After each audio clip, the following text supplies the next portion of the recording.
Good morning. This is a new microphone. There's no switch on this one. Good morning, everyone. Thank you so much for coming today and for being here. Isn't it a beautiful day outside? I tell you, any day is not a smoky day is like a beautiful day in my mind. So today I'm going to be sharing on the topic of purpose out of perplexity. I'm just going to start with this quote from Proverbs. Many are the plans in the mind of a man, but it is the purpose of the Lord that will stand. So for those of you who were here a couple of weeks ago, I gave a message similarly titled, called Finding Clarity in Chaos. And today's message is going to be somewhat of a continuation or a diving deeper into this topic. If you remember when I was sharing last time, I was sharing that I was giving it not because that I was the expert in this area, but because it's something that I really needed to examine myself and to find clarity on. And in this past couple of weeks, as I've been going through my chaos and trying to find the clarity, I've actually found that there's a lot more in this topic and exploring priorities and God's perspective and God's purpose in my life that I felt that I just wanted to talk about it again. So here we are. You might remember this Eisenhower matrix that I shared, and I'm going to share them again for those of you who weren't here, and also just as a reminder. It's a priority matrix, and the reason why it's called the Eisenhower matrix is because Eisenhower said usually the things that are urgent aren't important, and the things that are important aren't that urgent. But we tend to get it backwards a lot of the time. So in the green square on this chart is the high importance, high urgency things in our life. And then there's high importance but low urgency. There's low importance, high urgency, and then there's low importance and low urgency. And a better way to look at it is this kind of gives some examples of the types of things that fall into these categories. Once again, I can't read those small letters. But the things that are in the urgent and important are things like emergencies, deadlines, things that I must get done by 10 o'clock tonight, crisis. Things that are important but not urgent are things like strategic opportunity. What does that say? Investment. Okay, I think that's all supposed to be one line. Things like taking care of your health, diet and exercise, relationship building. Things that are not important but show up as urgent in our life are notifications, emails, things, requests from people. Oh my gosh, this is happening in my life. I need your help right now. And then there's the totally not important and not urgent things. Distractions, social media, updating old records, things like that.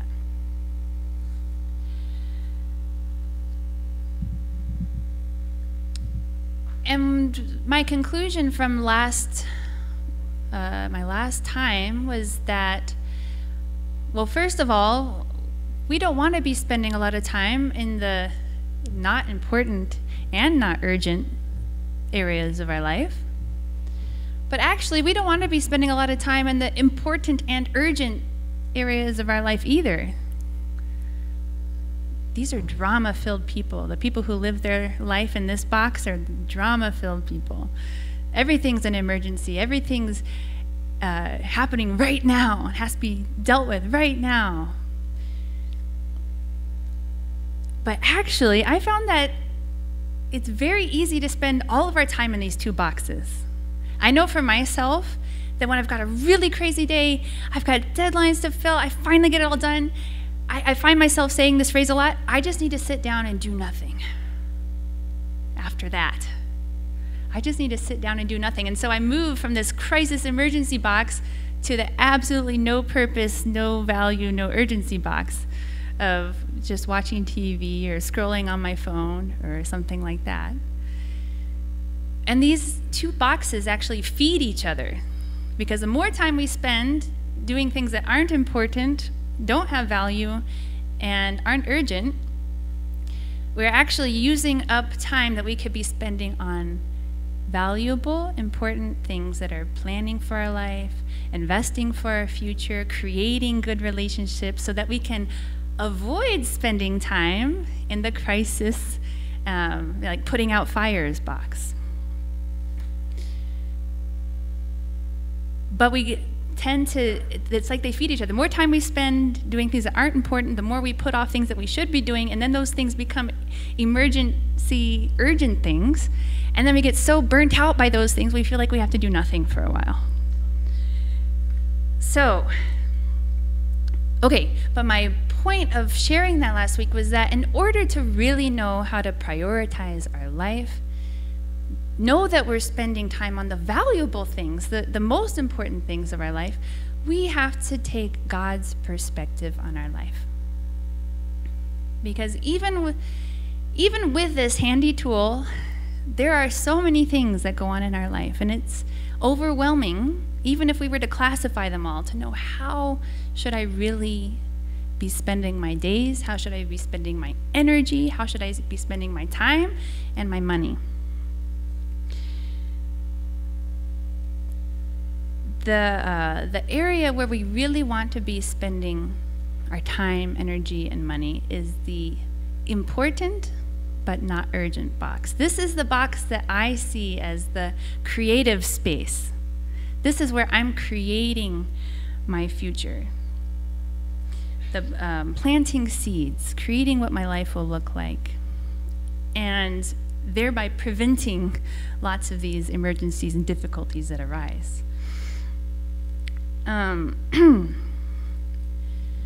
But how do I find what that one thing is? My top priority. How do I find, people will call this my purpose in life? Because isn't that where we want to be spending our time and our energy and our money? Investing into becoming the very best version of myself, the version of myself that God envisions when He looks at me. I have a couple of quotes here. One is from our founder, Reverend Moon, and this is from a section in the Chunsangyang called Preparation to Fulfill Our Purpose of Life. People in this world often ask, what is life? This question relates to our view of life, of the nation, of the world, the universe, and finally of God. How do we decide on our views of all these issues? What should be the basis for all these views, and how do we put them in order and connect them together? There is no better view of life than that based on the principle of living for the sake of others. Through it, you can find happiness by living for all humanity, for the whole world, for your nation, your society, your family, spouse, and children. Centered on God. And then there's this one from 1 Corinthians 10, verses 23 to 24. I have the right to do anything, you say, but not everything is beneficial. I have the right to do anything, but not everything is constructive. No one should seek their own good, but the good of others. So from these quotes, we get the idea that my purpose, I might have a purpose that pertains specifically to me, but my purpose is not necessarily just for me.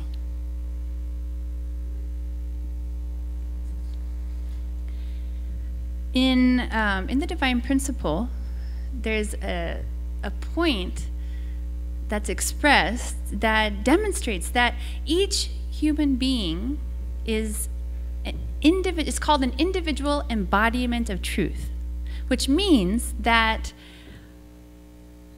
all of God is expressed in his children, and that each child, each one of us, has something really especially unique and specific about us that reflects God that nobody else can quite embody or reflect or express in the same way. Nobody. And in this way, each person has infinite value in God's eyes, because nobody could bring God the same kind of joy that Aaron can bring God. Nobody can bring God the same kind of joy that Mark can bring God. Nobody can bring God the same kind of joy that I can bring to God, because I'm a unique individual embodiment of truth. We also have unique God-given talents and abilities, gifts, and also circumstances in our life. We're born to specific people in a certain place in the world at a certain time in history. Nobody else has that unique set of circumstances. So from God's perspective, each person is uniquely positioned to do something amazing in this world. And nobody else, this is kind of like Pastor Mike's message last week, nobody else could do that job like you can do it.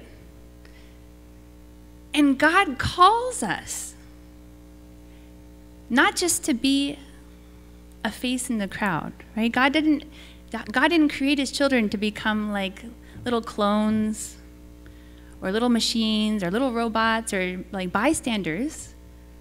God created each one of us with a unique, special purpose and design, and wants to put that calling in our hearts. Now, sometimes we can't always hear that because we're very caught up, usually in a crisis or in Facebook, in those boxes that we tend to get stuck in.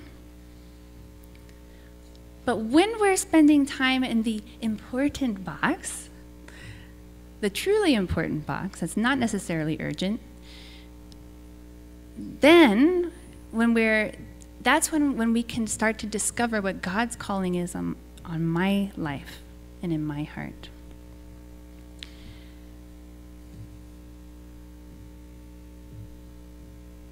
Perhaps you already know what that purpose is. Maybe you've already experienced that calling, and you know what it is, and you're working to fulfill it. And perhaps you're still looking for it.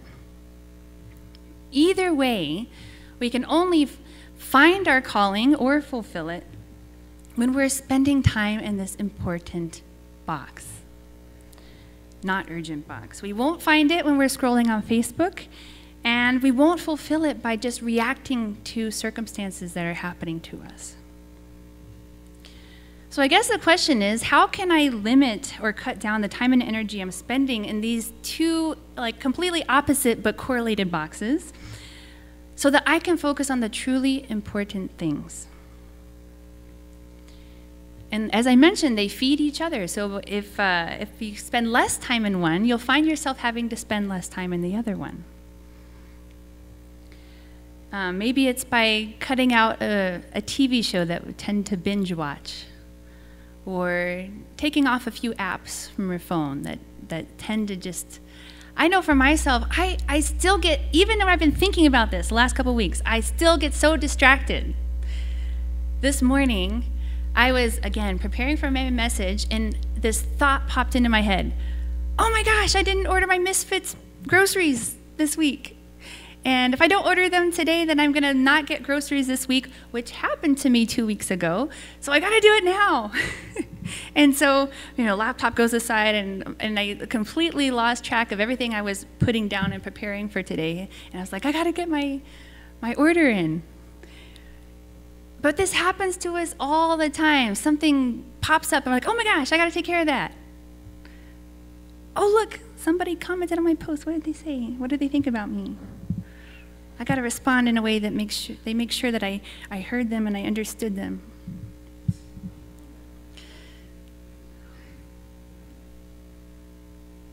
it's so easy. I think it's almost a habit for us to be caught up either in drama or in distraction. So what can I do today? What can you do today to commit to taking away some focus and energy and time from these not very important boxes and direct it toward God?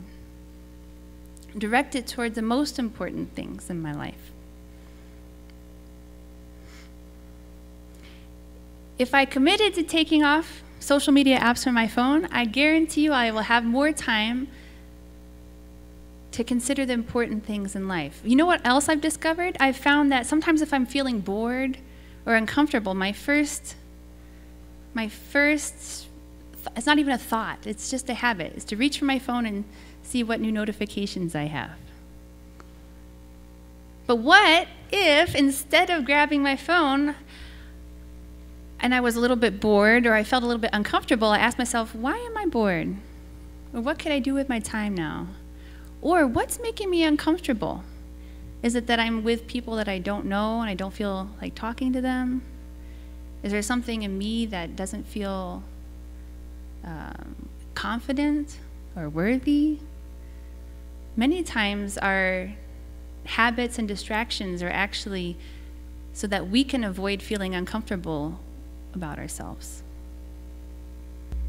But if I were to reserve this time for exploring these things and then turning to find God's perspective on my situation,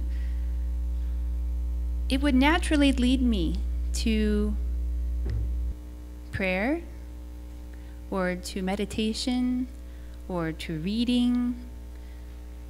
I don't like to say, oh, take away your apps and replace it with prayer time, because that feels like something that you should, like it's something you should do, or else you're not doing things right. But rather, I like to see that actually, if I were to take away these distractions, my original mind, that part of me that is an individual embodiment of truth, the part of me that connects to God and reflects God, will naturally lead me to something new, something better. This is another quote from our founder. It's a little bit longer, so follow me. When you are calm, there is a place deep within your heart where your mind can be at ease. Your mind should be able to go to that place where it can rest. After you rest there and reawaken, your senses become very sharp. Then, if you seize that moment and focus yourself on that tranquil mind, excluding all other thoughts, you will be able to connect to everything. This is why you need prayer and self-cultivation. You must offer devotion all the time. Devotion is not something you offer once and then expect results. Through continual devotion, you must find that state of tranquility and peace in your heart. Then you will understand everything you have to do. Having found your direction, you must follow through. You have to focus on that one direction with your focus as sharp as the point of an arrow. Finding your direction is not difficult, but there are many things you must do beforehand to prepare. You must find the source of strength within yourself to move forward every day. So I love this quote because I feel like there's so much enveloped in that. First, to put aside distractions, to set aside the things that aren't serving myself, but not just myself, right? Not serving God's purpose for me. And then, by taking God's perspective, it actually, things become so clear. Like I said, you can understand everything. I feel like when we take God's perspective on our life, it's like shining a bright light into a complicated landscape. But all of a sudden, the shadows and the light are very clear. And so it's easy to know, oh, this is something I should drop. This is something that's not helping me. Oh my gosh, this person that I really love and care about, I haven't been taking care of them. But now I can see clearly, this is what I need to say to them. This is what I need to do for them. Details can become very clear when we take God's perspective, and then they become a lot less complicated and difficult. But then also, we can't just understand what we need to do in our direction. We need to cultivate the heart and the strength to keep moving forward with it. If you have the experience of doing this for a while, then when we talk about things like purpose in life, God's calling on your life, it resonates with you. And you're like, yes, I know exactly what they're talking about. And then it's more of a matter of asking myself, am I really doing what I know my purpose is, what I know my calling is? Or am I allowing myself to get distracted? So, my main point today is, first of all, I would like for each one of us to take a little closer look and examine, what am I feeding in these boxes? I'll go back to them real quick. There we go. What am I spending most of my time and my energy and my money in? And how can I move away from the things that distract me, or these emergency crisis deadline areas, and instead move into the most important box, which is, I find that when I am working in my purpose, this is what it feels like. Time doesn't exist for me anymore. I can go all day and not even realize that I didn't eat, or, well, this is not good when I have a family, that I should be feeding my family. And even when I'm done with that, I think of the next thing. It's like when I finish that thing, I automatically know, oh, this is the next thing I need to do. And I'm already making plans for it. And it doesn't feel like a drudgery, like, oh my gosh, I have so much to do. This is like, in our school, we call this flow. When you're in flow, and things are it's just like a creative space where naturally your energy flows, and you don't get tired no matter how much you're doing, because it's you're giving, but you're also receiving by the doing. That's where we want to be spending our time, because when we're done with that, we don't feel like we have to go to the blue box. We don't need a retreat from living our purpose. I need a retreat when I've been spending too much time and energy on trying to get my service done in the last 15 minutes before church. Then after church, I feel like, oh, I just need to sit down and do nothing, you know. But when I know what I'm going to be talking about next week, and I'm excited about it, and I know I have something to share, then I'm excited after church, and I can't wait to talk with everybody. And it's a completely different feeling. I don't need a break from that. So, first is the practical. What can I do? What can I adjust? Maybe it takes a little bit of discipline to take something out of my life that's not serving me or my purpose. And maybe it takes a little bit of discipline to start making that, as in the quote it said, devotion, right? To make that effort to take God's perspective, to make that effort to do the things that I know I need to do to avoid crises and emergencies. But that creates the environment where we can resonate more with God, where we can find God's truth in myself, right? God's characteristics, God's special little, like, it's like special juice that God put specifically into me, and grow and develop that.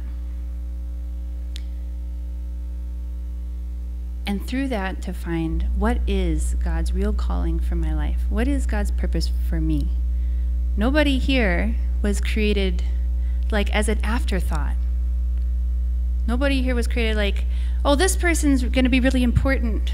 I'm talking as God. This person's going to be really important for me, but this person, you know, they can just do whatever they want because I don't really care about them too much. No. each person in God's eyes has incredible value and has a very beautiful, big purpose. You may or may not feel that. Maybe you feel that time has passed, or I don't think I can do that. But God doesn't give up on our purpose. So there is a calling. We need to make the space to be able to hear it and develop the strength to be able to fulfill it.